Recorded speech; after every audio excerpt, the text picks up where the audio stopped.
ጎጆ፣ ኪያውሲንግ፣ ፐርፐስ ብላክ ቤቶችን ገንብተን ወይንም ደግሞ ገዝተን እናስረክባለን የሚሉ ድርጅቶች ሰሞኑን መነጋገሪያ እየሆኑ ነበር።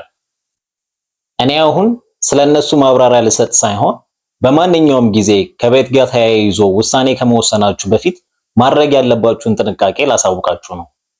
በመጀመሪያ ደረጃ ስለ ድርጅቱ በጥልቀት መረጃ መሰብሰብና የሚያውቁ ባለሙያዎችን ማማከር ያስፈልጋል።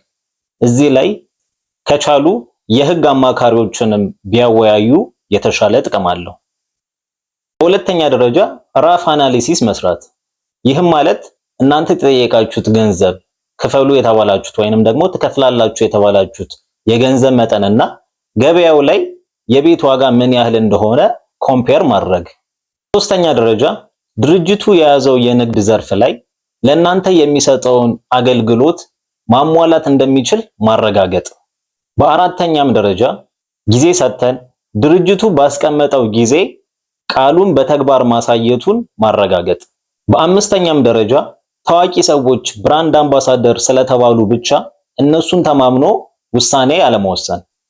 በመጨረሻም ደረጃ የሚሰጡንንና የሚያስፈርሙንን ኮንትራቶች በጥንቃቄ ማንበብና ፕሮፌሽናል ከሆኑ የሪል ስቴት አማካሪዎችና ጠበቆች ጋር በጋራ ሆኖ መመካከር።